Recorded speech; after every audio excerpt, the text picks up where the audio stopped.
Is it really a surprise to me that they're taking you seriously?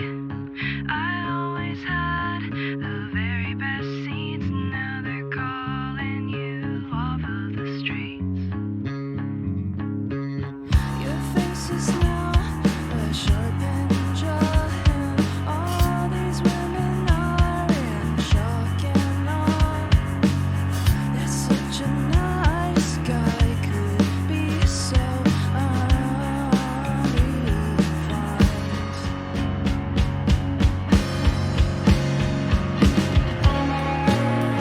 It's like an ancient tale of curves, and what you leave be what's worse.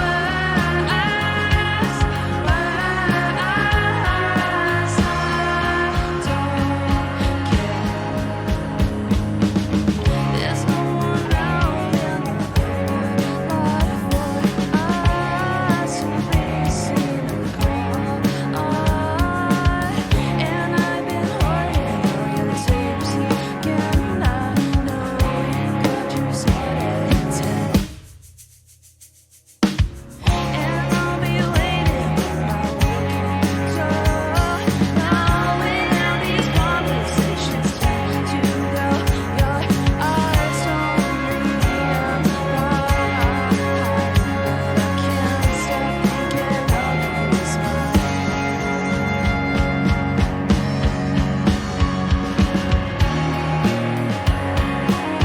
It's like an ancient tale of curves, and what you leave me was worse.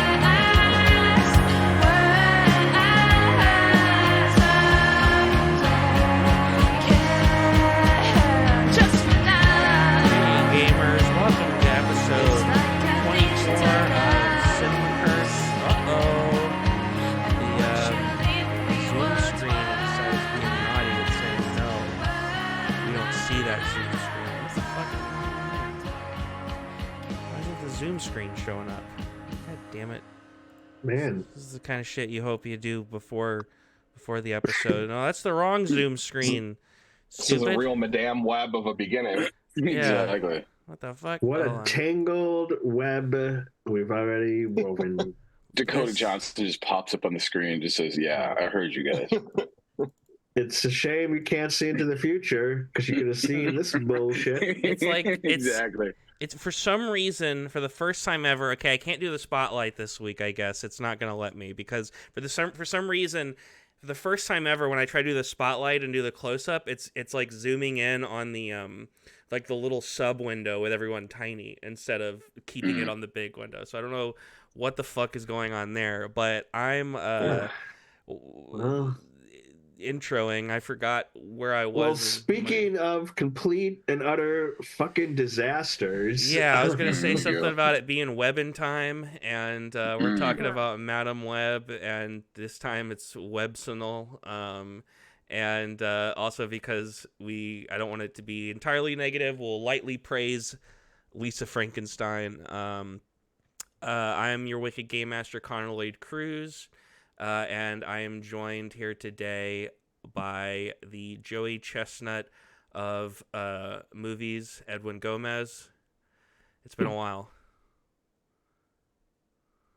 I'm still alive. He is Try. still alive. Just got I was, out of prison. I've been in theaters all this time, you know, building my power, gaining knowledge, learning new lines, and yelling at the screen. But I'm still alive and I'm still here and I'm still kicking ass. Still kicking. Still kicking, man. And then you guys can, normally I would do the order I normally do, which is based on legacy credits and who's done music and then last name first. But you guys just decide how you want to introduce yourselves. So I gotta You should do it all at once. Yeah, just say all your names. 3, 2, 1. Try. Hey everyone, I'm Scott. Okay, cool. Perfect. Let me post in my Discord, which I forgot to do. Hey, whenever there's a male president, they call him Mr. President, and whenever there's a female president, if we had one, they would call her Madam Web. It's a little joke I wrote. I want to say thank you to Marina Sakamoto and her band Shenkin for the use of their song "Curse" off the EP She Nods for our opening. It's been 106 days since the strike ended, and the AMPTP still sucks. How is everybody? How's everyone Hey, doing? all right. Yeah, Nice. doing pretty good. Pretty hungry. All right. Well, let's where'd that picture go? Sometimes Zoom moves around where my pictures I load in is. Let's talk about Madam Web. Uh-oh. Who wants to this low res JPEG of Dakota Johnson in her hero suit? Who wants to summarize Madam Web? Maybe Josh. I don't think anyone does. All right. So it's about Dakota Johnson plays a young woman whose mother died in the Amazon researching spiders. She now works as an ambulance driver. She gets in an accident, and that accident gains her powers of seeing through the future. And by seeing in the future, she sees that someone is coming to kill 3 young girls, so like high schoolers. Teens. They're in high school, right? I think so, yeah. Yeah. I have them written down. I was telling, I forget who I was saying this to, but I have about like less than half a page of notes for Lisa Frankenstein. I have like a page and a half of notes for Madam Web, which is the most I've ever had for a movie that I didn't watch at home. Because usually when I watch at home, I take like way more notes. I have them written as the teens whenever in my descriptions. So a trio of teenage girls she has to protect from this guy who sees in the future they're going to kill him. So she does, and yeah, that's essentially the movie. Yeah.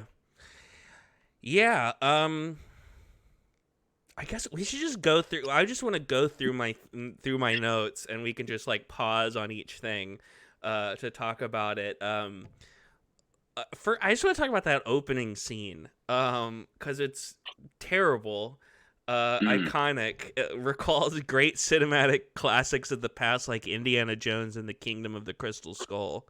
I can't.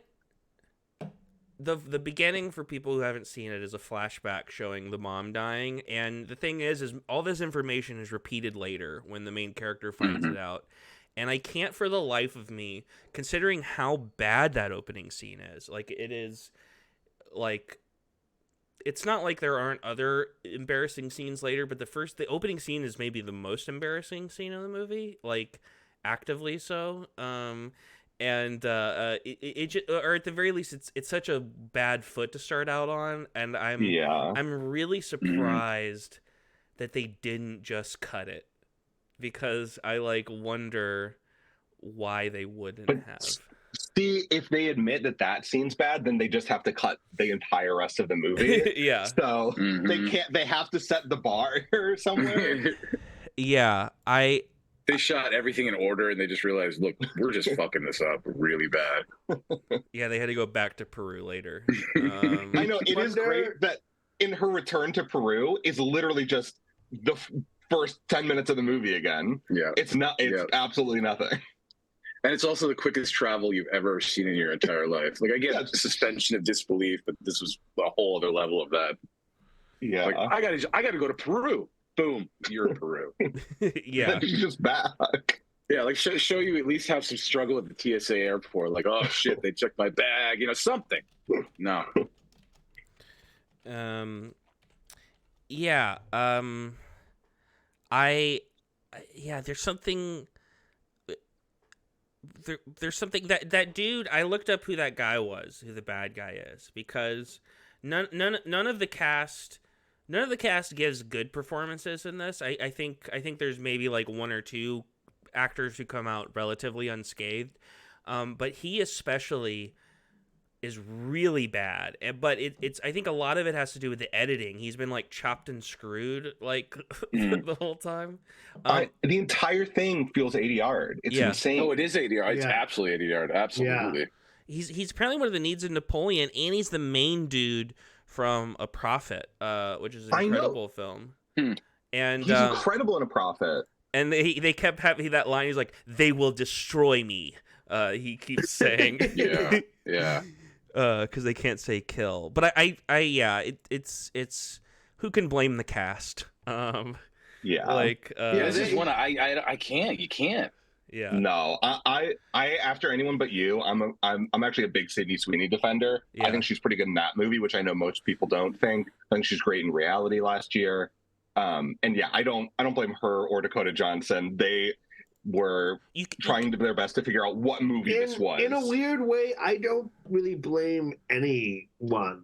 Like, this movie feels like it was made by the machine. Yeah. So, like, everyone showed up and did their job and put together, like, and this is not me saying, like, movies so hard, blah, blah, blah, because no, it was dog shit, but, like, I don't think, like, everyone was kind of like, ugh, you know, which is unfortunate. Yeah. But, like, and there's a there's a universe out there, speaking of multiverses, where like maybe a different director who is like, or different writers who are like a little more suited for this come in and even under these circumstances deliver a better movie.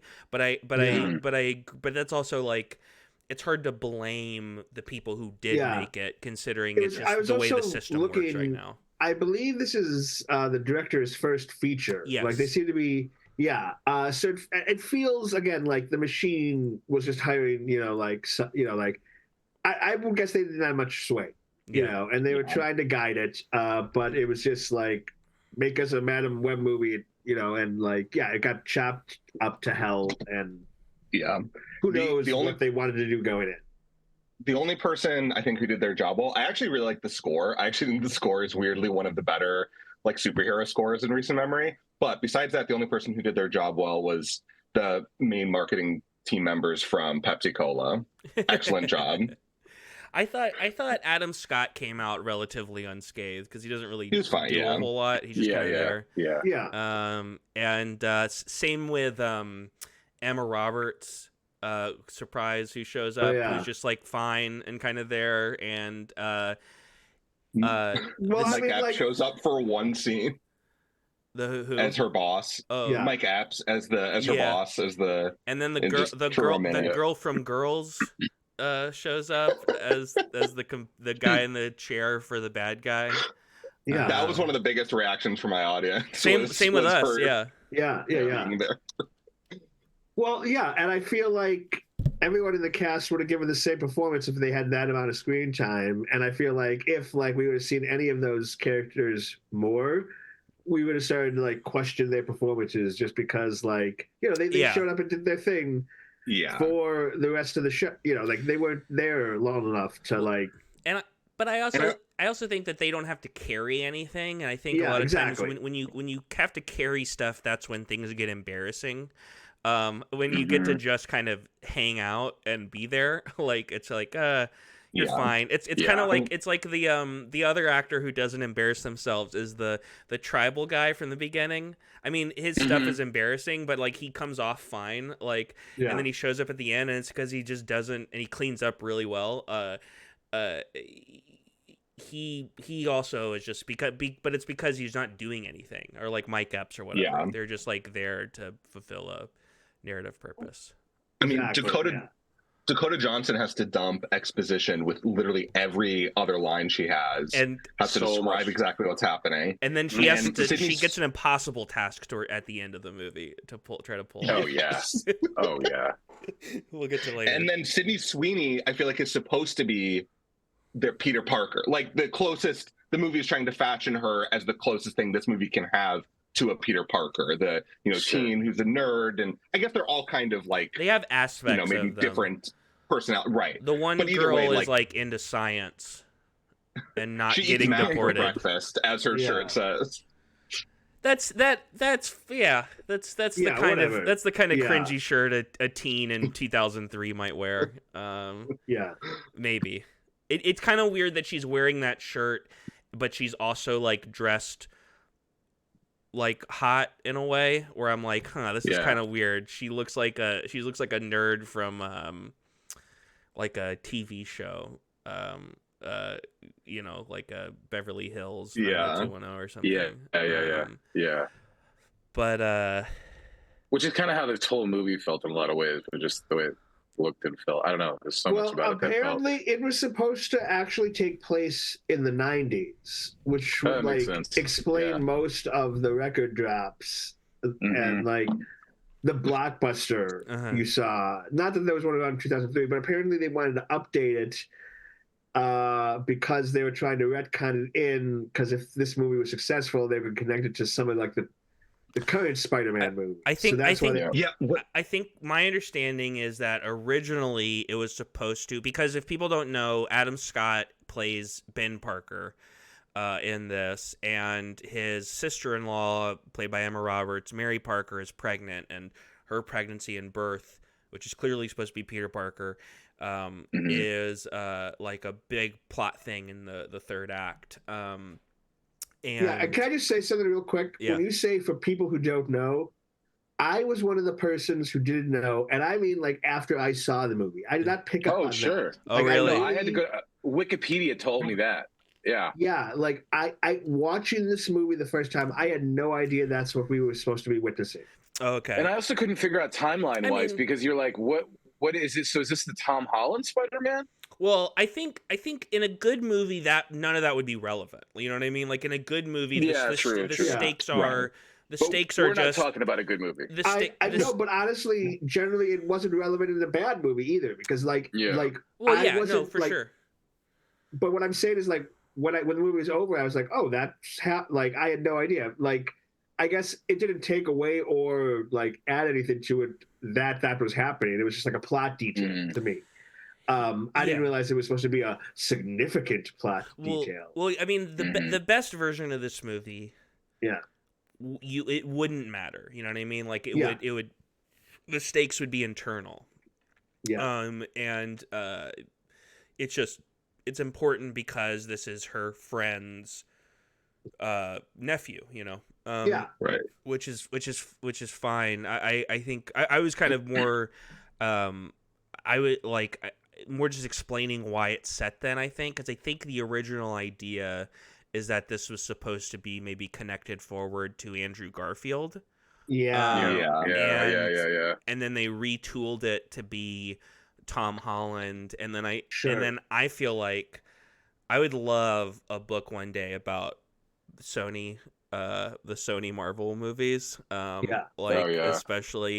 Especially starting with I guess with all of them, honestly, but like especially starting with the like once the MCU started,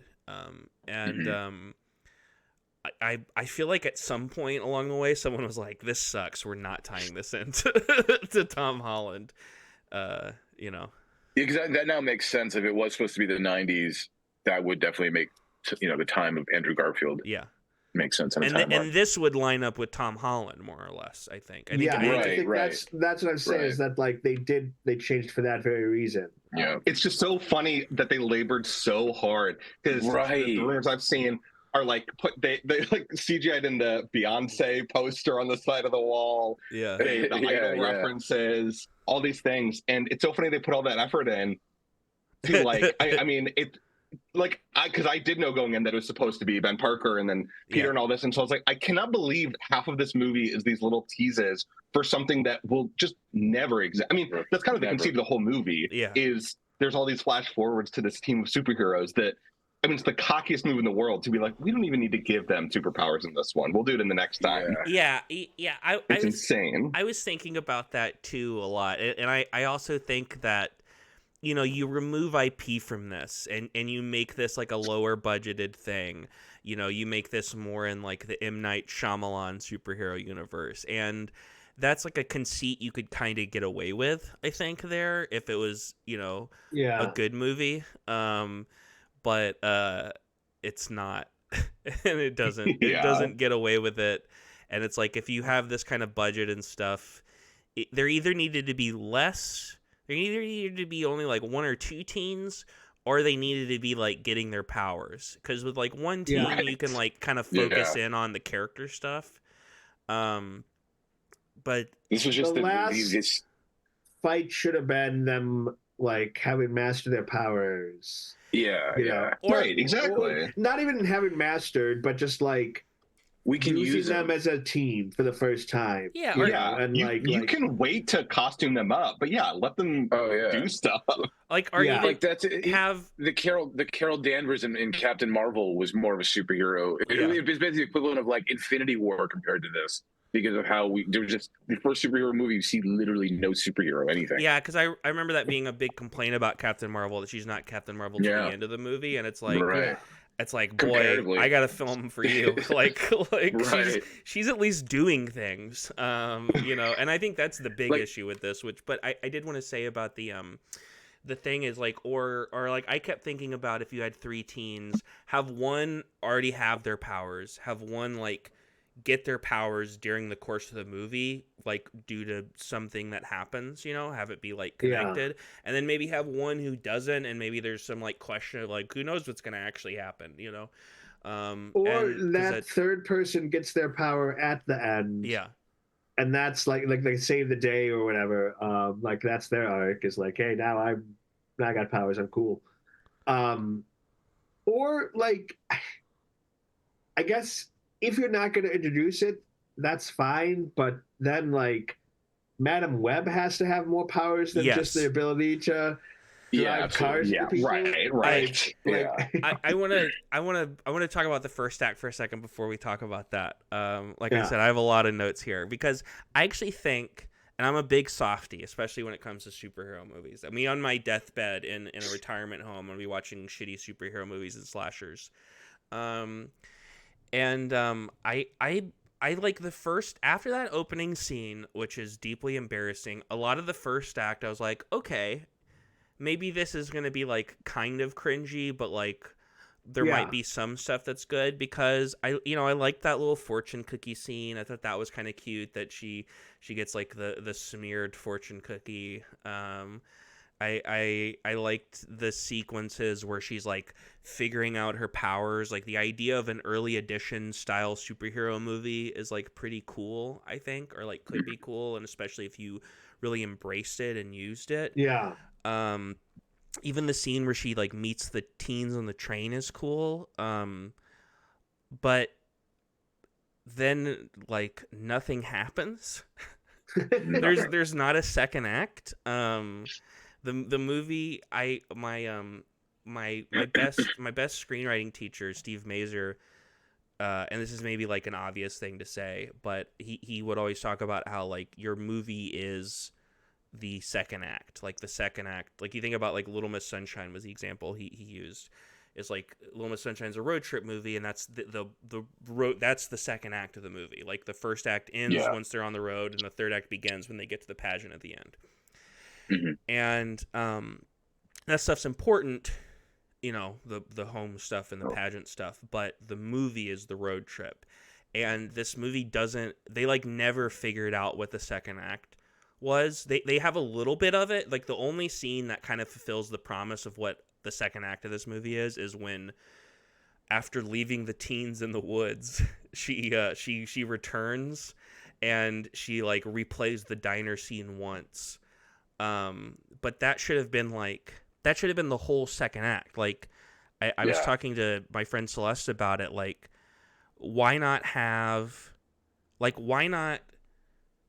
her take the teens to her apartment? She's forced to. The cops are looking for her, so they show up because of teen-related crimes. They think that she's kidnapped these teens, teen-napped them, and then the bad guy also, because the bad guy also has this thing where he's like, I don't care about this woman who's with them, and it's like, why? Like, wouldn't the bad guy care about the woman who's with them? Like, wouldn't that be a good way to track him down? Wouldn't that make him a He smart... doesn't care until he says, "Did you say web?" Yeah. And, Wait a minute. and you know the There's bad a lot of like wink, wink, nod, nod in every bit of dialogue, slightly. and then you have the cops show up, and you have the bad guy show up at the same time, and things go bad, and then she has to keep doing it a couple of times, you know, and it allows, you know, you get a cool action scenes, probably not a huge budget because you're just doing stuff in an apartment, because this movie had a lower budget, especially compared to a lot of blockbusters. You get progression of powers. You allow her like a sequence where she's like figuring it out. You're learning exposition during action, which they never do at all in this movie once. But no, instead nothing happens. She drops the teens off in the woods, and you stay put. Yeah. That's it. Oh, sorry. No, go ahead. Go ahead. Yeah. And like you're saying about how bad the opening is and why couldn't they just cut it? I think the weirdest part is not that I wanted to spend more time in Peru because it was boring, and I'm sure it was a budget thing, but like it's insane that there's not a huge chunk of the second act that takes place in Peru with her meeting the Spider people and learning about her mom and like learning from other people with powers. That is so short. It's so weird when the entire point of the prologue in the beginning is she's gonna have to come back here someday to learn the truth. And then that's 2 minutes. Well, and it's all stuff we've seen. The truth ends up being like her arc ends up being that like because like in the beginning she has that hilarious line of like, "Hope the spiders were worth it, Mom." Yeah, I wrote that one down. Yeah. But that was the greatest. That was our audience lost their shit. That was one of the shit moments. But that was like the first one. Yeah. What she learns is that like she would have been very sick, but her mom was looking for the cure, and that's kind of like the truth she ends up learning, because she's like her arc is that she resented her mom all her life for like doing this like very dangerous mission when she was pregnant, and then it costing her life. To find out like, oh, it wasn't selfishness, because she even like in the beginning, part of the reason I think they kept the beginning is because like our point of view is kind of altered, because the mother says like, "I'm not going to let her stop me from doing my job," and that sounds very cold the first time you hear it, but the second time you hear it, you realize she's talking about like, "I'm not going to stop her from let her stop me from finding a cure." Like, you know, she doesn't understand. We still they really draw that out though. Well, I think because like they have nothing else. That's why. Let's wrap it around that storyline. Yeah. It's so stupid to try to make the audience think that the mom hates the kid. Like what in what fucking reality? Like what? Like what a we like you could pull that off again. Once again, a good movie can pull a lot of things off, but when she like shows up in the past and she's like, "Why did you hate me, Mom?" To be fair, this is a reality where Sydney Sweeney tries to go see her sick stepmom, and the dad's like, no, she's not gonna want to see you. One of the most insane things I've ever seen. She's not that sick. You can. If she just took a little Advil, a little Pepto, she'll be fine. Yeah, she's wild. That whole thing, though, I know I may be cutting ahead of it, but it just sticks out. Obviously, when she just questions I don't remember having. What was the actual thing? It was like some muscular thing. What was that? It's like it cuts to she's like going back through like time or whatever the fuck. Yeah. She's doing a time searching. And her mom is like, before going to Peru, is like meeting with an OBGYN, and the doctor's like, the baby's gonna have a neuromuscular disorder, and Dakota Johnson's like, but I don't have a neuromuscular disorder. It's so good. It's so good. You're just like it's one of those that I feel so sorry for Dakota Johnson having to deliver that, because she just sounds so fucking pathetic. But I know it's not her fault, but it's just one of those moments of like, oh my God, people said okay to this. It's funny that people are like, and obviously the people doing this are dipshits, but like people are giving her shit about some of like her clearly not giving a fuck on the press tour. I'm like, who cares? At that point, like I wouldn't either. Like, I don't know if you guys saw that. Saw that clip of her. I'm guessing you're about to say naming the Tom Holland Spider-Man movies. I don't know. Did you guys see that? Yeah. I just know she couldn't. Yeah. Someone asked her, and her response was, "Spider-Man, there he goes.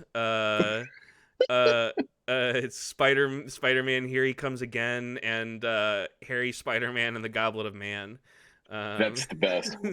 I love Dakota Johnson. I'm a huge fan. Yeah, same, And same. the other clip I really like from this one is it is like the hardest thing to watch, but the guy trying to explain the "he was in the Amazon with my mom" line meme, Mhm. and she's just like, I don't know what you're talking about. It's Yeah, incredible. yeah, I yeah. love her. I love her Ellen stuff, her bowl of limes from her home tour, everything about her. I love her. Sure, same. Which Yeah. yeah, that's even more so. It's just like I can't, like, you know, she's just so much better than everything we saw, and you're just Yeah. It's like she was baffled, you know, day one of the, you know, page one. She's like, man, what the fuck did I sign up for? Yeah, and this is Yeah. sort of one for them, and it's like, oh, hope it works out. Like, guess Yeah. not. You know, like Tom Yeah. Hardy got 3 Venom movies out of it. Those are 3 pretty good paychecks. So she jumped on board. Like, hope the train comes together on this one. Didn't. Sorry, Dakota. Sometimes you're a Tom Holland, sometimes you're a Jared Leto. You know, Yeah. that's just what happens. Yeah. Even though Jared Leto's, I feel like we're a lot more self-inflicted. In the, Yeah. Well, I like it's funny because I think generally, I think weirdly, I mean, Morbius is probably a better movie, but I would rather rewatch Madam Web because of Absolutely. how Oh yeah, like, yeah, because of yeah. how bad the bad parts are. Morbius is like boring. Yeah.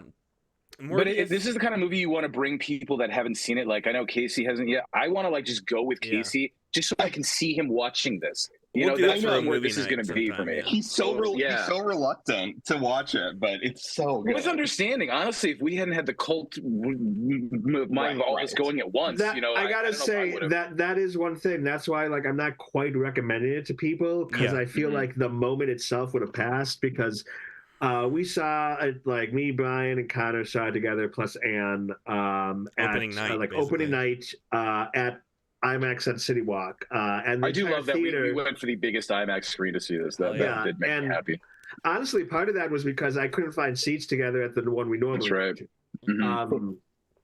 But like everyone there was sort of in on the joke, or like Mhm. expecting to see essentially what we got. Maybe not to that Yeah. extent, but like, Yeah. but I feel like if I would have just gone by myself on like a Thursday afternoon or something and been like one of 2 other people, I would have been Yeah. more bored than anything else. I don't think I would have Absolutely. been as entertained. And It'll- that's why I'm not telling people. I mean, I was bored during this time too. There were long stretches where I was like, man, I wish I could check my phone right now. I don't Second mind act. Oh, I mean, Yeah, like- I've never felt a movie have a first act that never ended. That's what this all felt like to me. Yeah. Like it just felt like one giant first act and then a little bit Funny of a third. people.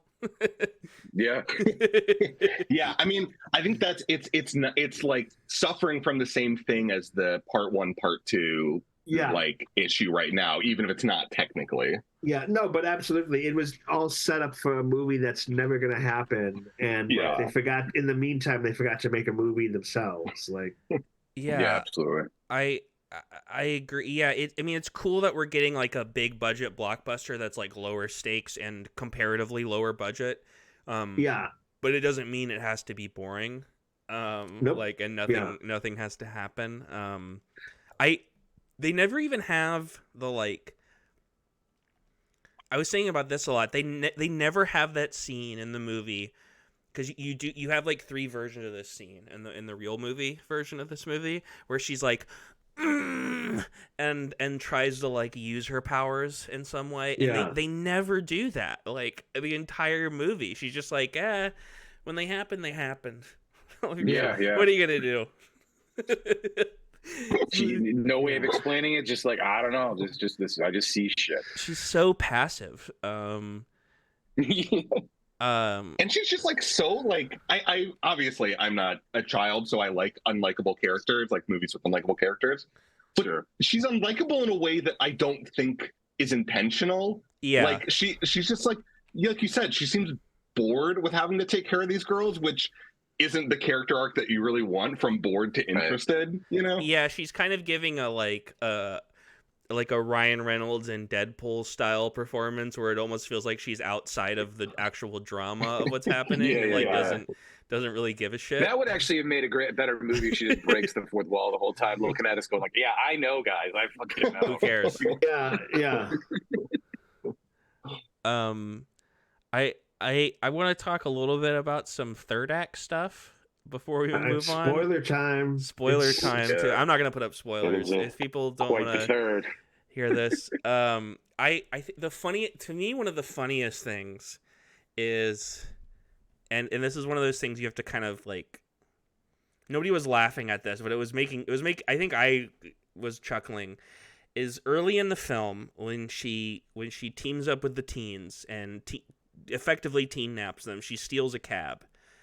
And midway through the movie, she drives the cab into something and like dents the hood, and she's like wanted by the cops. Like the cops want to know where she is because of the teen napping, and this. Not to mention she's stolen this cab. She stole the cab. She drove it Yeah. through a restaurant, an eating establishment. Yeah. And not only does she never get rid of the cab, but she goes to Peru and comes back and she's still driving the cab. Where did she park the cab? That cab is hers. I mean, even the Adam Scott sequence, like it's just such a that's obviously Like, who you why are. wouldn't just like, there's just no have him give her his car? You know what I mean? Like what's happening? and there's no phone call. This missing cab driver is just like, well, I guess I don't have to work today. Cool. Yeah. Like what This the is fuck? nothing.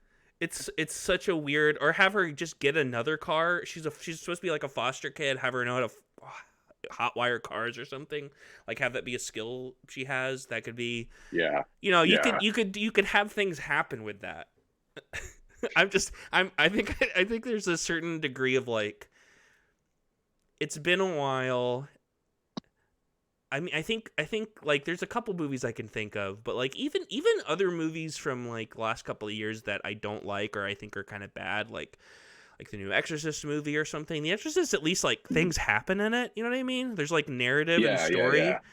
And I think honestly the biggest thing we summarized from that was just it's for an audience of people maybe just getting into horror. Like it's that slumber party. And it just wasn't for us because we've seen too many things, but it was more effective. It actually had beats that made sense. Yeah. Comparatively to whatever this was. That's what I keep coming back to with this one. Is like I might have already said it here, but I can't picture the version of this movie that they were trying to make. Yeah. Like I can't even picture the successful version of this movie. I don't know what that looks like. Yeah. Tonally or narratively. Because I know it's not like the reshoots did it. There's nothing like that. Right. Because I don't want to call you out, Josh, but I know you have been more negative on some of the other recent Marvel movies. But I think at least with those, or even like the DC movies, like I think about like Shazam 2 from last year, which I didn't like. Like I can see what they were trying to make, right? And you like this, it is like. Well, because that part of that is that they those at least have like characters that are known in the stories. Like this is just sort of like, we have this character, Madam Web, and we have to kind of like make up our own thing. And it felt like it was made by an algorithm. Yeah. Chat GPT. This is like honestly, it did feel like almost like, is this what AI filmmaking is going to look like and be? Because it was that just paint by numbers in the worst paint by numbers way. Yeah, like it's like a Wish version of a coloring book that doesn't have the paint by numbers in a correct way. I think in a weird way, AI will be better and more boring. I think there's way boring. This distinctly human touch to how things are bad in a way. Yeah. Oh yeah, absolutely. But I do understand. I also feel that the movie ends at the conveniently set up fireworks factory where they go to blow up the villain because none of them have powers. Another revisit basically because we started the movie or started Dakota's part anyways at the fireworks factory and then had to end there. Yeah. Make it a full circle event. And she's told by the mentor guy in the woods that she'll be able to be in multiple places at the same time when she masters her powers, which, like, okay, I get it. Time powers. But then when she does it, it's like astral projecting. I was like, what the fuck? Yeah. I want to see, like, Xavier teaches Madam Web how to do shit. Because I feel like they could be a good team together, and it's just... it didn't work. Madam Web doesn't know what she's doing. And then the way the get up they give Dakota Johnson at the end with like the blinds. I mean, besides the fact that it's like Brilliant. it's always so stupid. The only movie that I think has ever done this, the only superhero movie that I think has done this well, and even though I'm kind of iffy on this movie as a whole, just because I don't really like the director that much. But X-Men First Class, controversial take about X-Men First Class, but at the end they actually do the good version of this, where maybe not good, but where it ends with like the bullet getting ricocheted and then like it causes Charles Xavier to get shot in the spine, which is like a setup for his him being in the wheelchair. But like every other time when they do this shit where it's like at the end of, you know, like Batman v Superman, all Lex Luthor got his all hell yeah, he's fucking bald now. Blah, blah. You know, like it's always like who gives a shit? Like, and it's like, and this one especially is so weird looking. Even Lex Luthor being bald, you're like, okay, well, he's in prison. It's the weirdest superhero reveal I think I've ever seen of any movie ever. It's just so jarringly weird from the hospital to the lair. You're just baffled the entire time. Yeah, I guess the teens are now living with her, even though they presumably had guardians, or they're just hanging out with her, which feels like it would raise red flags. The parents kind of sucked. Like, you know, all of that stuff was just so easy where it was like, oh, we're fine being the kidnapped. Well, there's obviously some maniac chasing us, so this is our new team now. Like, there was just nothing that felt organic or authentic at all. It's so silly to say because obviously nothing could fix this movie, but it's also insane because you watch that last scene and you're like, well, this should have been the movie. Obviously, the movie should have been a team of superheroes led by Dakota Johnson. What were we doing for the past 2 hours? Yeah, but that's expensive. They didn't have the budget for it. And like this was essentially the origin story. Like had this movie been successful, then that would have been the sequel. But then you really got to make a movie this time and like set up some like this that's scary. You got to make a movie. Yeah. And Dakota Johnson cannot pull off the kind of like, I mean, maybe she could it with better direction, but like her natural charisma, I don't think fits this necessarily well. And you know, so much of like these types of movies are more playing off of natural charisma than necessarily people being great at acting. But like when she's like at the end and she's like blind and in these fucking goofy ass classes and she's supposed to be like all knowing and she's like, yes, I know everything. Like it comes off so weird. I can see more clearly now than ever before. Wasn't she doing moving her hands too? I think she does seem to be smirking the entire time. Yeah, exactly. And she's like, my favorite is behind the headshot where she just like is gliding towards the window. But you can't see the wheelchair, so it looks like she's just floating. and then it cuts to her face, and it's just nothing. And you feel like there's an earpiece, and somebody was like, they can't see your eyes anymore. You have to smile. You have to do something because she's just this for the final shot of the movie. Oh man, I would generally though agree. I agree, Scott. Like this is hard to recommend. This isn't Cats. I don't think. Yeah. This isn't like Cats. See, I will say from the other side, Cats. I thought it was very funny in concept, and I loved everything around it. But watching it, I found the performances a little too good for some, like Ian McKellen and stuff, and so that kind of took me out of this so bad it's good just a little bit. Again, absolutely bizarre movie. I'm not claiming it's quality in any way, but this one I got way more moment to moment enjoyment. So your mileage may vary. I guess that's true. I think that Cats is like such a glimpse into madness. Like it is like looking into. It is like being able to visualize like an insane person's brain and then like the Ark of the Covenant. Between the two movies is I feel Cats was the movie they wanted to make. That's a great point. this was just sort of like a train wreck that just never really. Yeah. Yeah, or like Yeah. my other favorite, I think, recent good bad movie, Serenity. I think it's not. Oh, it's I love that one too. Yes. But I do think that this is one of the few, because I think most bad superhero movies are just bad. Yeah. Especially in the modern age. I think this is one of the very few, and I have a few holes in my my. There's a handful I still haven't seen. Like I know Aquaman 2, Anne was saying is supposed to be supposedly like this, but I feel like this and Iron Man 2 are the only two superhero movies that are like bad in ways that are like funny. I think part of it is that like comedies, I think, are the hardest to make so bad that it's good, because if comedy falls flat, then it's nothing. Right. And so many superhero movies, especially more recently, bend towards comedy. So I think that's part of the reason that it took something like this. That, I mean, I guess there's quips in this movie, but you really have to dig for them. Yeah. No, I it think does of the- take I think of itself the Thor- seriously. Yeah. Yeah, I think of the Thor franchise, that whole the movies. Like tonally, I've never seen something go from this, and that. Like, there's 4 different movies in that, and then by the 4th, it was clearly like it became such a gag. Like it was just a goof to do the comedy element. That didn't. There was nothing that felt like it was with Taika doing it. You know, just strange what it could push to, and this didn't even know what that was. This didn't even try for the funny. Edwin, do you have anything to say about Madam Web? I've just been enjoying Edwin sleeps this entire segment. I keep looking down every few minutes, and there's been positional moves. Like he's cozy, and I appreciate that. All right, good for him. All Yeah. right. Edwin, do you have anything to say about Madam Web? Mm, You have anything to say about Madam Web?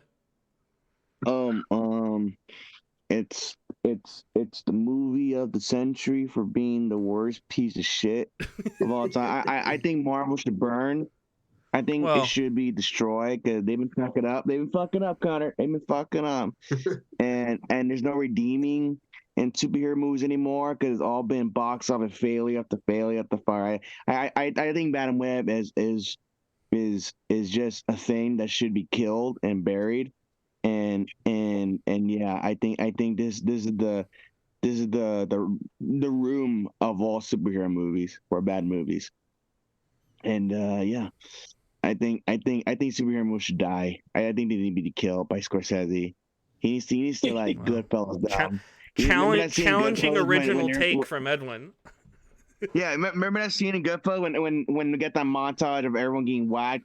It should be that, but with superhero movies, like they all need to be annihilated and destroyed. But other than that, this is the edgelord era of Edwin. Exactly. Fuck everything. But at the end, I am excited for Deadpool and Wolverine. That's about All it. right. Okay. Cool. You can't even stand behind your own words. Instantly out. Instantly. Everybody can burn, but instantly betraying his own words. I wouldn't have it any other way, quite frankly. I hope the Deadpool movie does turn the Marvel Universe so crazy into a direction that Edwin actually becomes the biggest stan of all Marvel. Just so you can completely turn. I think we might have movies again if things come to play with that one.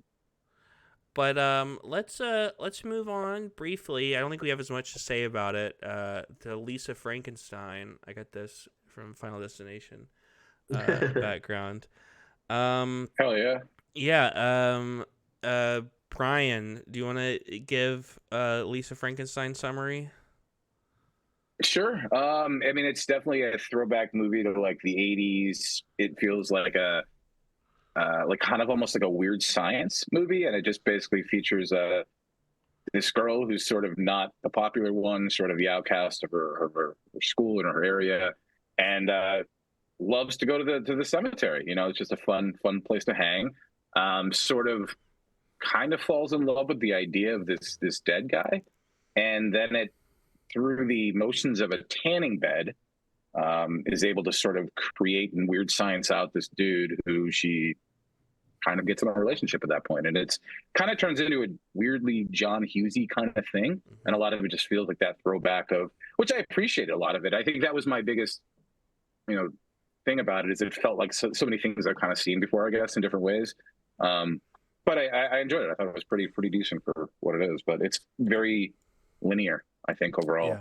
It's I was saying multiple times before the show that I think it's not as good as Megan, but it's like a solid January February movie, and I'm a little surprised that the critics' reaction is as mixed as it is. Like I thought it would have been Same. a little more like positive, just because. I mean I think I agree that there's not a lot to get like super ecstatic about, but there's also not a lot that I think is like inherently bad with it, you know? No. Like it's a solid, it's just kind of it doesn't mean a whole lot. It's just kind of it's just like a little hoot, just like a fun little movie Diablo to watch. Cody's had better movies, but Yeah. it's a fine movie. Yeah, I'm a big Diablo Cody fan, actually. I've Same. seen a bunch of her stuff. And so I'm not always totally shocked that it wasn't like universally loved, because neither was, what was the other horror movie? she did? Jennifer's Body, yeah. Jennifer's that's it, Body, yeah. and that was the big comparison. A lot of it got, and it weirdly is not. I mean, other than like one little sequence where there's sort of like this kid who's kind of getting drunk at a party and does some gross dude shit. There's nothing really Jennifer's Body in this movie. Like I guess you could sort of say like the once she gets her dead dude to be not a dead dude, there's a little bit of the violence of like, well, I'm going to go after this person, this, but it's like it doesn't feel as like warranted as like Jennifer's Body, where it's very like I have a plan of what I'm doing here. Well, but little afterthought it felt of that. Yeah, it's interesting that you compared it to Weird Science, which I think is actually a better apt comparison. I was comparing when I was watching it, I was comparing it to Heathers. Oh yeah, and that makes totally. Which is why, like, while I was watching it, I was like, I like this. This is cute, but I wish it had been more of a bite to it. yeah. But yeah, I think in I a agree. John Hughes sense, it is a bit more like, because it's like about like murder happens, but it's very whimsical. It's a very cute, Yes. whimsical Yes. movie about murder occasionally. My favorite scene, my favorite relationship is between her and her stepsister. Sure, And I think that was the only chemistry, and I really felt in that movie. yeah, and I think the best scene is at the end when like she's saying goodbye to her. I thought that was just really well done. Yeah, I think Jennifer's Body, which I haven't seen in a while. I wanted to rewatch it for this, but I couldn't get around to it. That movie has like a lot better, slicker direction, I think. This is a little flat. It's Zelda Robin Williams' daughter, first movie to direct, which I think you can tell a little bit, but not that it's like directed bad or anything, No, it's just one very of the like things that I think is so interesting is that it felt very much like a Diablo Cody movie. Yeah, Like that's what I her think, voice too. is so Definitely. strong in it. very like much so. Like I was thinking, like, she's so interesting because like she had a huge hit with Juno. She won an Oscar for it, and nothing she's done since has ever like hit the cultural zeitgeist in the way that has. And I've liked a lot of the stuff she's done since. But like it's amazing how like she's been able to just eat off that, and like I think like she's the rare screenwriter who like has an established voice and has an established audience. Like I was like Aaron Sorkin and Charlie Kaufman. I would put in that category. Shane Black, even though he's a director now, so hasn't been for a while. Yeah, but I think Shane Black would be earlier. That'd be earlier, yeah. But like it's just a rare thing nowadays for us. But yeah, like more than anything, that's like even the title, Lisa Frankenstein. Like, yeah, that's a very Diablo Code title, and just like I'm gonna throw out. By the way, I'm gonna throw Alex Garland in that little mix too. Yeah, I think he'd be in there too. But I think more than anything, it like because it was her first film, I feel like Diablo Codi's voice was very much heard, and it felt like she was adapting her voice, which I did enjoy. Yeah, it feels like it'll probably because I think the reception right now has been muted. I don't think it'll get quite as much of a cult thing as Jennifer's Body, just because I think that movie has a lot more bite, like what you were saying, Scott. But I do think this will probably be something that it might though, because like I could see like this movie is a great movie for middle school girls, and Jennifer Body is a great movie for high school girls. You know what I mean? Totally. Like, so I could see like middle school girls, if they discover this movie, get into it. I know Ashley, who is not a middle school girl, she's an adult woman, but she thought it was fabulous. It was her review she gave in the And I get it text. because it does a lot of the things, like again, a Johnny Hughes movie or something like that, where you're going to resonate with it. It just, a lot of it is just fine, you know. Yeah, and I should The say only thing I will say about that movie, I just have real quick. I had to see this movie twice because I went once and I don't care. I'm going to say it in You the loved theater. it I so went to much. what's that? Oh, yeah, I loved it that much. I went to the AMC, and I'm going to put it out there. I don't care because I want to shame these people if they ever happen to get to this. But it was the AMC Burbank, the 6th. And I went over there, wanted a nice little quiet movie experience. And it was like 5 people directly next to me who were all like dinner drunk, and they were like older people who literally like laughed and cackle laughed and gasped and did all these reactions that I've never been at a film seeing such a thing happen. That I was like, are we watching the same movie? And then I went literally the next Friday to go, I'm going to try this again. That's, thank God for A-List. Otherwise, I would never have done this. Went again. Same fucking thing happened. Like, the drunk person from a few rows behind laughed at everything, like cackle laughed. Nothing in this film was that funny. And it's just the most baffling thing that I almost felt like, am I missing some experience? Like, is this something that you go to this movie and see? You should have been drunk. But I seemingly am the only, apparently I should have been drunk. You're way too sober. Yeah, Damn me. Also, we see a lot more movies, so I could see somebody who like a person who doesn't go see a lot of movies, getting a little day drunk, seeing this movie, being far more shocked than like us. Look, I don't need you to support them. I am shaming them. I'm currently shaming these people, all of them. Hey, you know, that's I just your want to right. shame That's your right. It is. As an American. because we go to so many movies that I can call it out. I before we move on, because I think we don't have as much to say. I think this was like a solid movie. No. See this. I remember after seeing Madame Web, because I knew Celeste was seeing it like a couple days later. I literally said you should see Lisa Frankenstein instead. You should see, like, I think I put you should see Lisa Frankenstein or anything else instead. I wanted to pair these. Obviously, they're women focused, women made, all dudes here. But like it's interesting just the way that stuff is talked about in the context of blockbusters, because there's a real split reaction going on right now. There's a lot of people who have very legit complaints about certain types of movies, and there's a lot of people who are like you know, they like Photoshop an image of like Birds of Prey and the Marvels and Madame Web and are like, what's the common thing I saw about that like shit, all these bad Yeah. superhero movies, which is like a baffling take, especially because Birds of Prey is probably one of the better I DC love DC movies. I mean, but that's just the But it didn't make money, and that's why I it's hate bad. women. But Yeah. it's egregious. I mean, it sounds naive, but I feel like it's egregious how much it's grown. The thing I noticed it most with, I mean, not what we're talking about, but related, is the new season of True Detective Yeah. that's Oh come out. God, yeah. I really liked it, and I think there are fair critiques to make about it. But you know, it's woman-run, leads, Mhm. showrunner, everything, and the reaction is just, and you can tell that it's that audience because it's just worst thing I've ever seen. And it's Yeah. like, I can understand if this wasn't your favorite thing. Yeah, It's emphatically not the worst thing you've ever seen. I know it's not. 100%. It's the criticism that comes geared where you're like, okay, we can have a couple different movies that are like all terrible, but that theme again is like, well, the couple that were like dude leads, it's just not a good movie. But here, it's not a good movie, but it's because of this, Yeah. and that's the shit that, you know. I mean, this is the another one that took the cake. I know, Josh, you're not the biggest fan of it, but I fucking loved it. Marvels. I thought it was fun and great, and you know, and it's just funny that, like, is it a great movie? Is it a perfect movie? No, of course not. It's just a fun time. But I think the reactions that people are going, they're showing their misogyny just right away, and it's baffling. It's baffling. Yeah, it's If I may counterpoint for a moment, no, I'm just kidding. My time to shine. Yeah, exactly.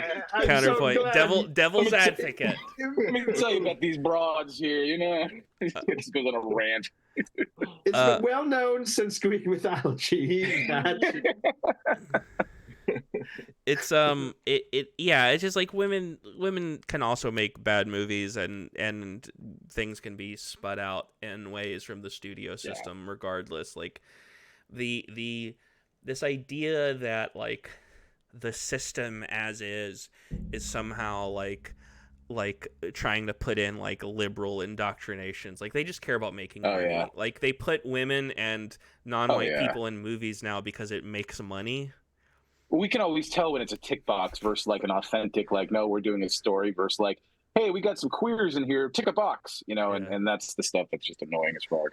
But I mean, either way too. Like the criticisms of it, like it's very very strange. But Yeah. No, I mean, it's the clear, like, you know, I'm not getting this, so I'm going to yell at it. I mean, like, why do you think that like that like once men realize that women are lesbians, they get even angrier because it's this realization of like, oh, there's now no chance of me getting this. If there's a slight chance, I'm going to be that nice good guy. But once it's a clear, and that's why like I've never seen, you know, with Love Lies Bleeding, the Kristen Stewart, like I read through the comments like that because she was on the cover of Rolling Stone the other week of this newest issue.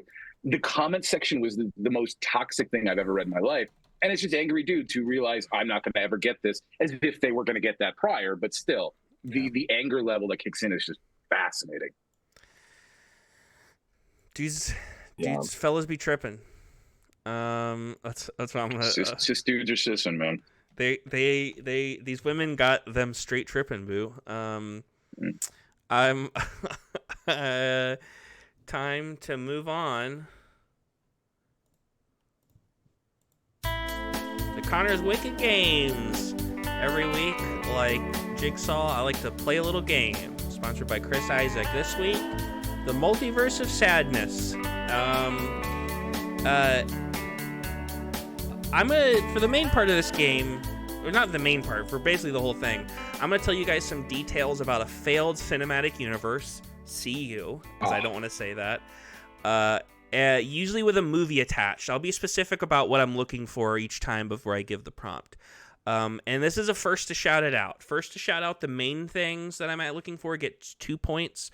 And then I will maybe tease out some other details for bonus points that people can get. Let me write y'all. So are we looking for the name of the CU of the universe? It's a little different on each one, and so I'll be specific each time what I'm looking for.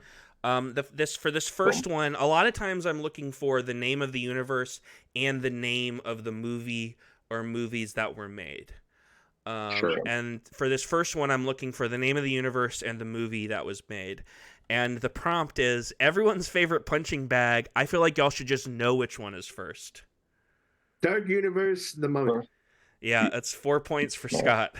Woo! For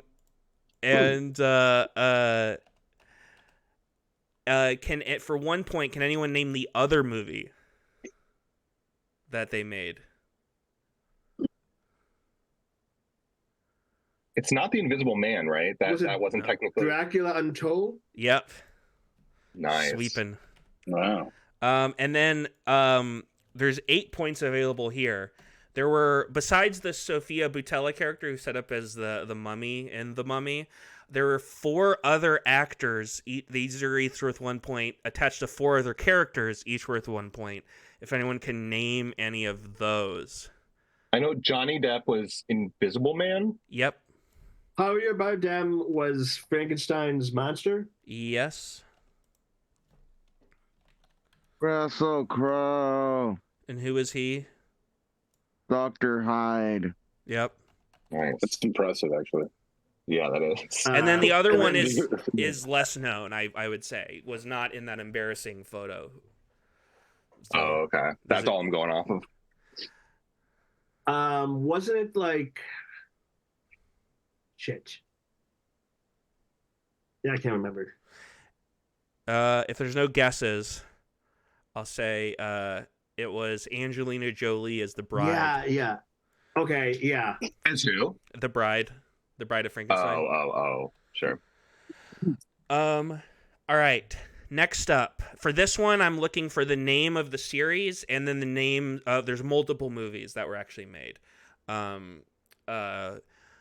The prompt is probably the most successful modern non-cape cinematic universe. These little guys have been continued to soldier on. Okay, so I Minions? know it's the Right. monster movie. It's the MonsterVerse.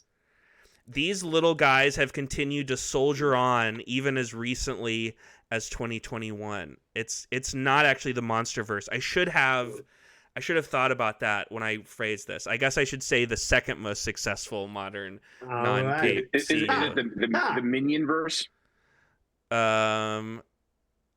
It is not. There's no animated things here, I think, too. Oh, okay, That's copy. another. Right. I think my brain wasn't looking at the ones that have like been actually successful. I wasn't thinking Okay. about some of those. Let me read this again. Well, I'll change it to one of the most. That's better. One of the most successful modern non-cape CUs. These little guys have continued to soldier on even as recently as 2021.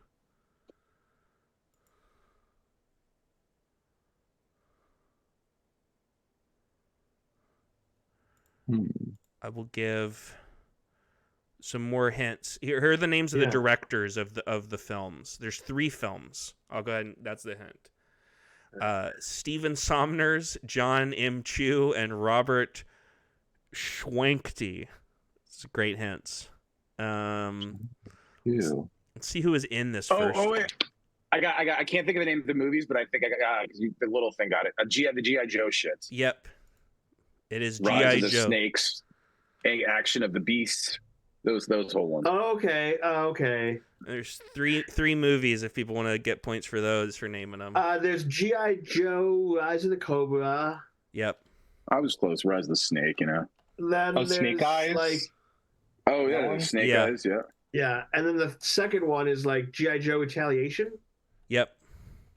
Nice. And then there's some more single bonus points here because do you guys know there's another film series that G.I. Joe is apparently now shares continuity with? Transformers. Oh, Yep. Edwin is got it it. Transformers? Really? Yes, Yeah. apparently. That And makes sense. They I know Hasbro and Paramount wanted to create a cinematic universe that can combine Transformers, G.I. Joe, and 1, 2, 3, 4, 5 other properties, if people can name any of those. Slinky. What did you say? He-Man? No. That's a good guess, though.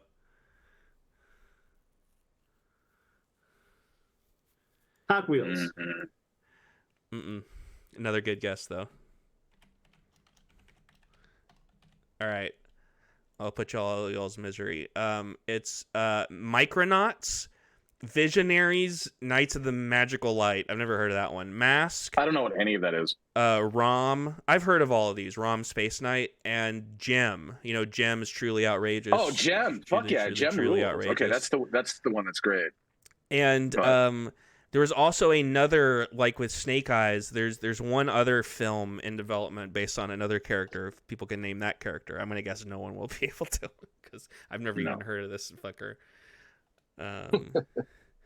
There's a guy named Chuckles that they're making. Chuckles? They're making a movie based on Chuckles, I guess. Is he a killer clown? I don't know. What the hell? Yeah. Sounds like a killer clown. Get out of here, name. Chuckles. Yeah. Yeah, no. I kind of do though. Like, think I want to see G.I. Joe versus Gem. I think that would be a fantastic film. By the way. All right, next one. I'm looking for the name. The name of the movie is also the name of the franchise, so I'm just looking for one name on this one. Beset by weirdos for bad reasons and by a lot of other people for genuine reasons, this franchise couldn't scare up a true continuation until its later Force Awakens style requel. Star Wars. Star Wars was shit until Force Awakens. Who gave a fuck?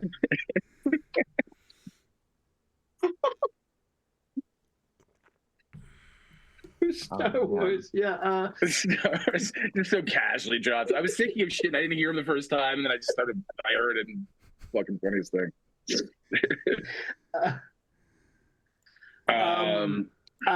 Okay, I think I'll be giving it away to somebody else, but I feel like isn't this that Tim Burton movie?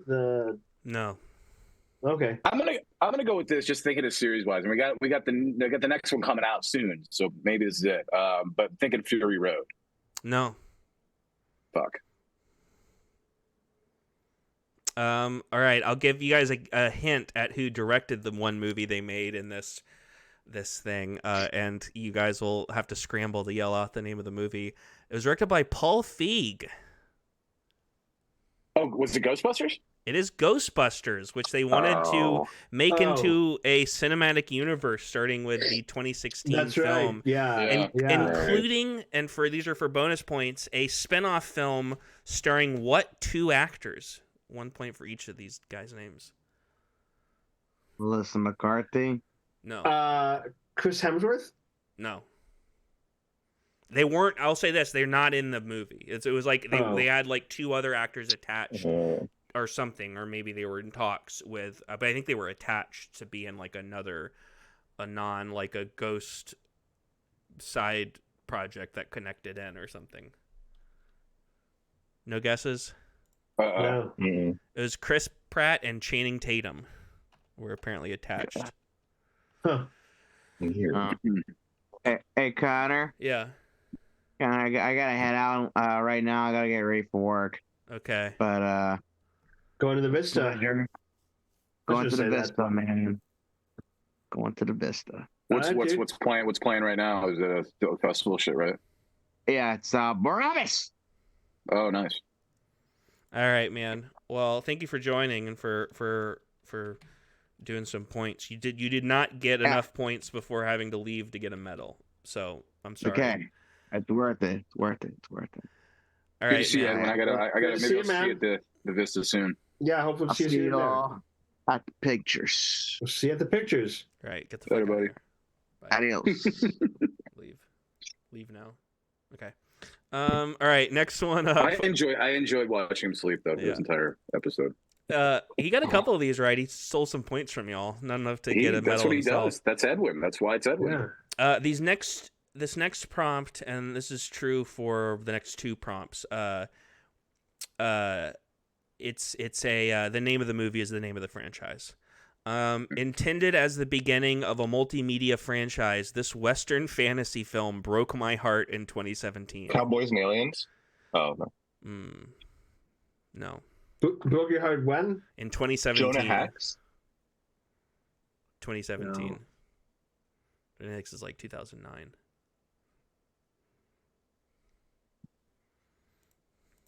What stinkers came out then? This was directed by Nikolaj Arcel and written by, which I think many of these movies have been written by Akiva Goldsman, if I'm being completely honest. Yeah, that checks out. Yeah.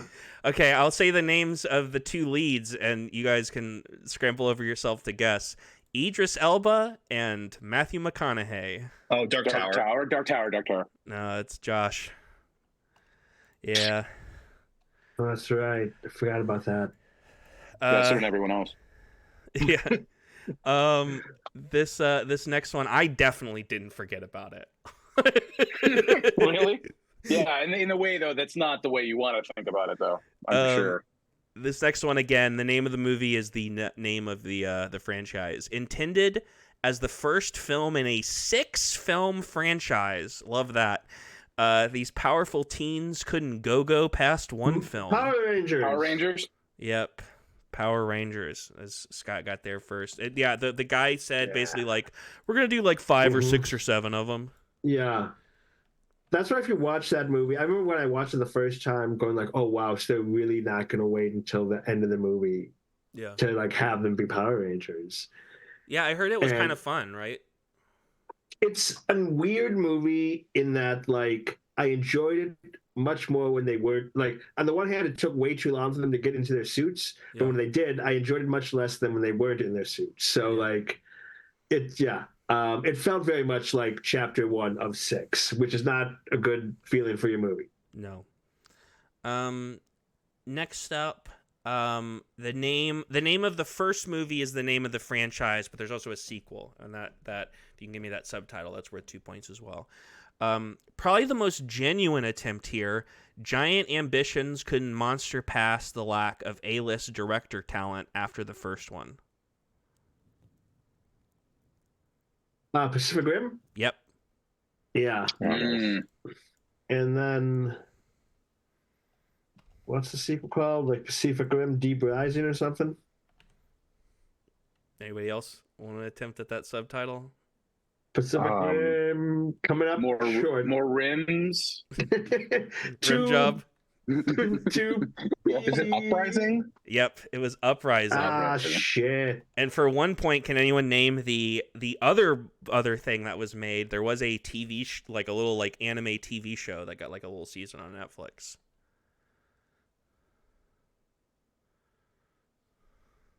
Nothing. It was called Pacific Rim: The Black. Huh. So, next up, this is I'm looking for the name of the movie and the name of the universe, because they're actually two separate things on this one. This valiant attempt at adapting comic book nerds' 10th favorite universe generated only one film starring Vin Diesel.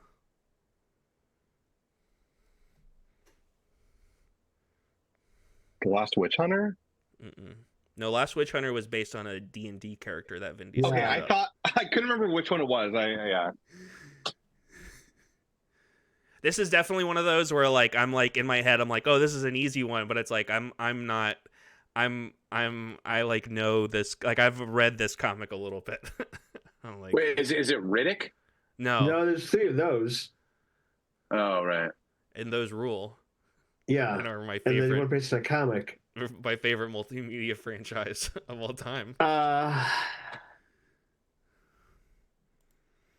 would give you guys hints about who made it and stuff, but I don't think, other than saying Vin Diesel is in it, I don't think there would be any... I can't, like, I have no idea. Could you say what year? Or would that be too? I'll say, 2020. Fuck. Oh, Bloodspot. Bloodshot.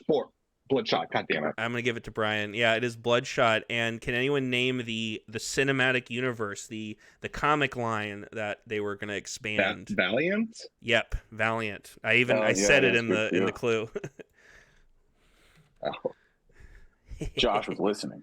I can't believe you guys know Vin Diesel's filmography well enough that when he said 2020, he's like, well, obviously. Well, COVID. Yeah. It's honestly just because COVID. And so I was trying to think, like, so few movies came out that year, and I remember that was one of the first that was, like, cut off because of... And I'm not going to lie, if you had messed up, if you didn't mess up that, like, I was really just kind of, like piggybacking on you. And I heard... that's right. That's right. That's the way to play the game. Because honestly, every Vin Diesel movie is kind of this. Like, I feel like that Vin Diesel is its own cinematic universe, because all of those movies just feel like they're kind of the same movie, even if they're different attempts at a movie. This franchise doesn't have a name, so it's just the name of a movie. Stop me if you've heard this one before. Intended as the first film in a 6-film franchise, I forgot Guy Ritchie even did this. Oh, Robin Hood? King Arthur. King Arthur. I'm gonna give you 1 point for that. Yeah. If somebody wants to give me, I'll give a point and a half for the subtitle. Kingdom of the Stone.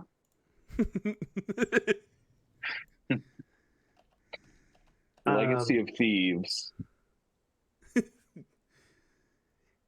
King Arthur in King Age of Arthur's Ultron? court. Yeah, that's it. Definitely. It's Legend of the Sword. Legend of the Stone. I knew it was some stupid shit. Some bullshit. Jesus. Sword, stones, it's all happening. Next one, I'm looking for the movie. Less of a failed attempt at a CU and more of a crossover that didn't lead where it was supposed to. This film was supposed to have a sequel that crossed over with a third iconic 80s horror franchise. Is it Freddy versus Jason? It is Freddy versus Jason. Yeah. And for 1 point, can somebody name what that other franchise was going to be? Evil Dead. Yep. Evil Dead, I think. Yeah. Which I would have watched. Hell yeah. Bruce Campbell Honestly, fighting. I mean, even just my God. I mean, Freddy vs. Jason. That if that had been a different movie, it should have been a good franchise. This next But one, Chucky v. Megan is our only last hope. I'm saying that would be great. either Chucky v. Megan or Megan versus Malignant. Either way. Or just set it in the world and have Chucky, like Chucky's part of the same universe, and they just all fuck up everything. It'd be great. This one I'm looking for the name of the movie. 1 second. Winner of the 2004 Stinkers Bad Movie Award for Worst Male Fake Accent. The TV spinoff was canceled 2 weeks into the movie's run, more for bad reviews than it being a horrible flop. I always thought this movie was a big flop, but it actually did fine. These aren't very good clues, so I'll tell you that it has a huge jacked man in it. Hugh Jackman. Oh God, yeah, I know what you're doing there.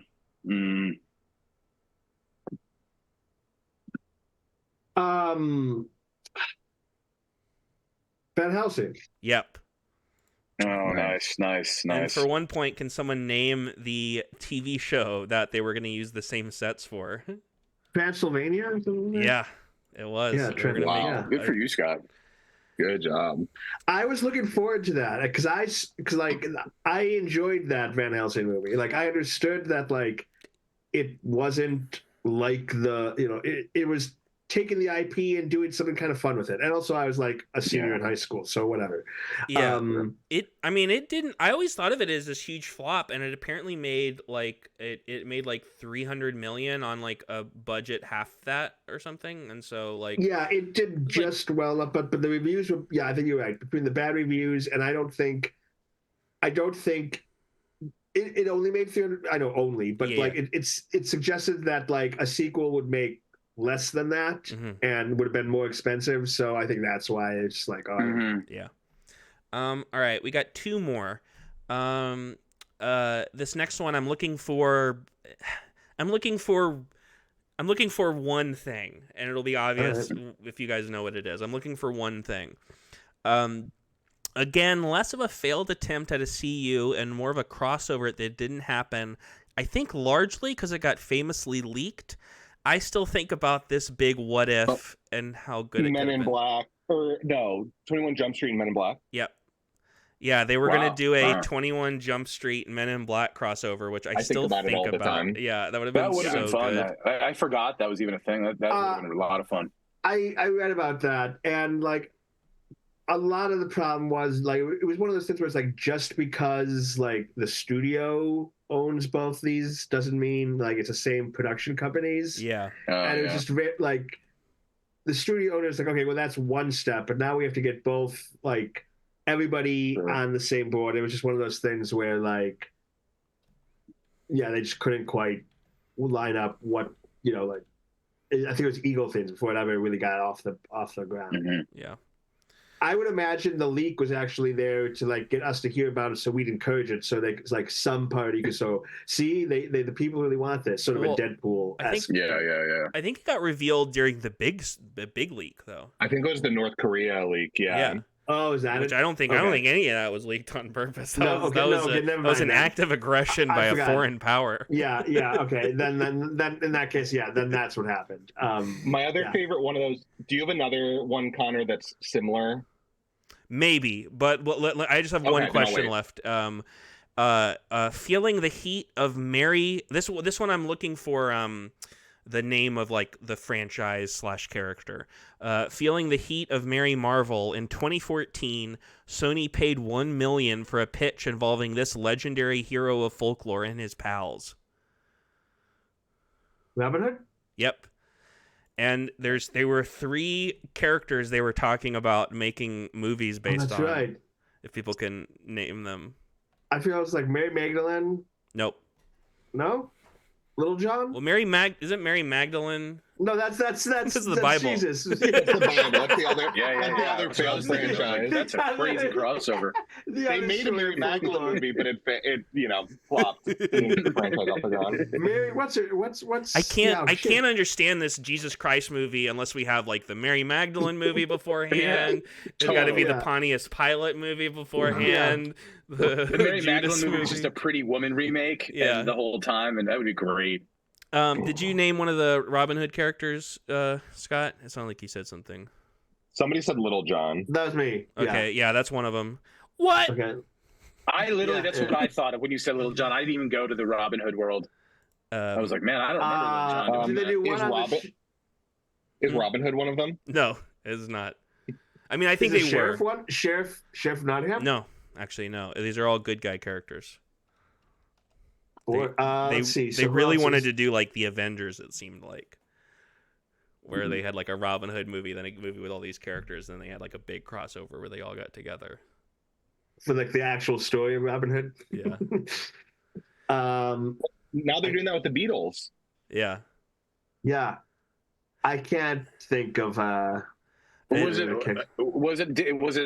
something we'd done a couple questions ago? No, I'll just go ahead and say these. It's Friar Tuck and Will Scarlet. Okay. Were the Yeah. other two See. characters. What was the thing you wanted to bring up? Josh. Oh, I was just going to say my other favorite almost crossover was the Jurassic Park Fast and Furious. Oh, That was the other one that I heard. that sounds Almost incredible. happening and got killed. Yeah. Yeah, that's awful. But yeah, it's a bronze for Brian, silver for Josh, and Scott. You fucking wrecked that one. I don't even want to play anymore with Scott's on. I think I've just come to the point where I'm like, look, Scott's gonna win. Yeah. Look at that. The confidence that is right in that screen right there is insane. Yeah. Yeah, man, I got like 6 rings now. Man, Travis Kelce's got nothing on me, motherfucker. That's what I'm thinking, yeah. Bam! Bam! Assuming we're doing movie trivia. Yeah. Anything else? I think we should get a fucking ceasefire up in here. I also wanted to shout out, speaking of recent movies based on webs, I watched Cobweb finally, which I thought was very good. Yeah. I liked quite a bit. Isn't it crazy that end, the way it kind of that twist at the end, it's like really good. Well, I thought that whole movie was really well done. I going in just knew the poster, and I will say, like, that's one of those movies. I'm usually not like a guy who's like spoiler crazy. Like, I don't really give a shit usually, but Sure. that is a movie I would say the less you know, the better. Because I really knew Absolutely. nothing, because there's a lot of turns and twists that the movie takes. And because there's And like good turns and twists. like there's a thing towards the beginning where a refrigerator is moved. I won't say anything else besides that. And I was just like, what the like what That is- whole sequence alone was just like, oh what's my god. happening in this movie? It hits so many different weird emotional beats that it kept throwing you all over the place because you're like, I don't know what to feel Yeah. in a really good way. And then we also saw, as an older movie, we saw Cemetery Man this Hell last, yeah. like, Oh, yeah. 2 weeks ago or something, which was a great 90s Great, right? B movie that people should definitely check out. Absolutely. Anything else anyone else got? The only thing I just read actually before this for you, Connor, I just saw that Paramount Plus has signed up for another season of Frasier. Hell yeah. You're gonna get more scrambled eggs and all this stuff. Can't wait. Well, if people don't have stuff to shout out, I'll just say next week we're doing our next Twin Peaks Club, or we're doing the rest of season 1, and that should be fun. I'm excited about next couple. We got that next week, Dune in 2 weeks, Oscars in 3. So things are cooking. I want to say thank you to Brian here for our outro. And you should follow us at CinemaCurse666. We're on Instagram and TikTok. Please like and subscribe. Please give this a like if you liked it. People always disliking my videos, and I get so mad. I just smash everything in my apartment. I've had to get so many new apartments in the last year. And if you liked it, It's understandable. Share it with your local psychic. Go to like a psychic and be like, I know something that you're going to be doing soon. It's watching this. It'll actually be one of the tarot cards they relieve. It'll just be like Cinema Curse. Yeah. Say that right on there. But yeah, thank you guys for joining, and thanks everybody for watching. Thank you. Thanks a lot. Sometimes as always. Yeah. Bye-bye. Goodbye, citizens. See you later.